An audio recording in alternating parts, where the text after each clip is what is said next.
About a year ago, I was in a show called Dorian, which is the straight adaptation of Dorian Gray. It was me directing, Matt and Hannah, who are the other two directors, as the lead roles. Anyway, after we finished the show, I suggested taking something to the Edinburgh Fringe, and we already got Dorian there, but I wanted to go a bit further afield. I wanted to bring something new to it, so I suggested doing two plays back to back, Dorian and another Gothic drama. I was already working on a play called Deimos at this point. I'd had the idea for ages and I just started writing it.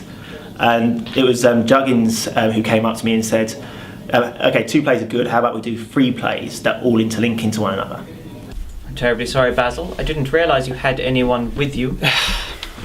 Dorian, this is Lord Henry Wotton.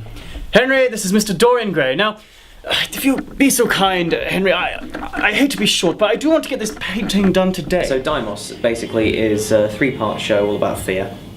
It starts with an adaptation of the picture of Dorian Gray, which we did last year and decided we wanted to do a bit more with. And then it goes on to Demeter, which is a kind of Dracula spin-off, that's the way we see it. And the third part is Diadem, which is the secret part. That's the bit that ties the other two together into one narrative. Where is my portrait of you? I have covered it. You cannot see it, I don't wish you to. Not to see my own work? You can't be serious. Why ever not? If you try to, Basil, I shall never speak to you again as long as I live. I do not offer you any explanation. You are not to ask for any. So we decided that Nick would direct Dorian and I would direct Demeter because it's from my favourite Gothic novel. I love Dracula, it's been my favourite novel forever. So I was like, yeah, I'll have that one. So that left Matt with Diadem. And we kind of went from there, really, and thought, okay, now we have to do all the practical stuff that we didn't really realise how much practical stuff there was. Can it be that I may fill my senses with every sweet poison and still have a face which makes flowers sing? What a gift has been bestowed upon me, to be Apollo and Dionysus.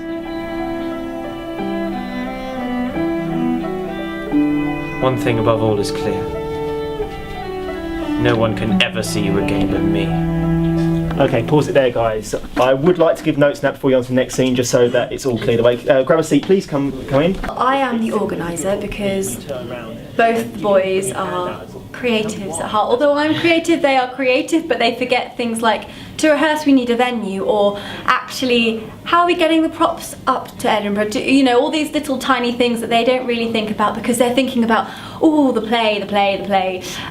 So I sort of keep them in line a little bit and remind them when they need to call someone or anything like that. Right, out the way, okay? Because it's too quick at the minute and the audience are not going to catch that. That's what happened. I don't know, I just found him like this. Did he say anything? What's it matter? Just help him! Dean, more light. Oh, Karen, can you hear me? Come on, please. Wait. He's coming around. Oh, Karen. Hold him down! What's happening to him? Hold him down! Hold his legs! Well, the audience can expect fear in abundance. I am a creepy little man. I want to scare as many audience members as possible. But with Dorian, it's a different type of fear. It's not a jump scare. It's more of a tension thing. I think that's the thing that's key in all these three plays. Very few points are there jump scares. There won't be stuff appearing magically in the audience, but it's the tension, it's the build-up, it's a shadowy figure that comes slowly forward. It is some foul parody. I could not have painted this.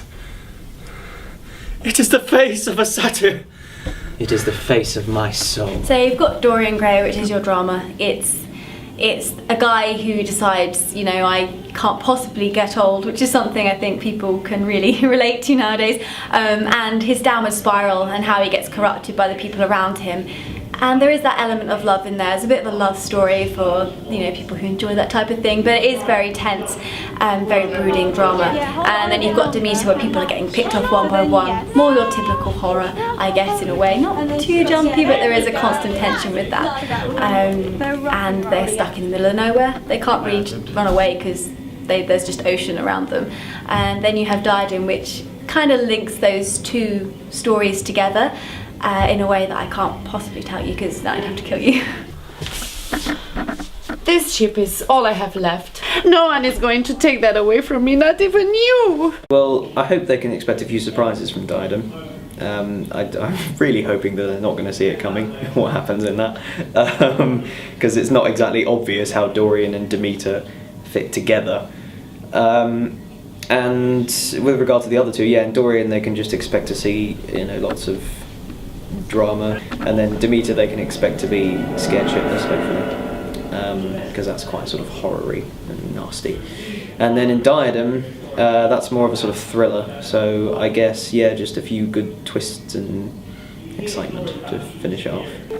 But then again, it's not just about fear, although it's a gothic show and horror is obviously a massive part of it. There are so many different levels to these shows. For instance, Dorian, there is an underground love story in it as the subplot of the story of Dorian Gray's Civil Vein, very touching romance there. In Demeter, there's this murder mystery type element of you've got these people disappearing on a ship, no one knows who's killing them off. And with Diadem, I think you might have to come watch that one. I don't want to give too much away. Damn you, must I ever walk in the shadow of my glorious youth? I heard a shriek, a cry. That was not you? I was here the whole time. I don't care what fairy tales you have running around in your head. Iga's disappearance is no coincidence. He caused this.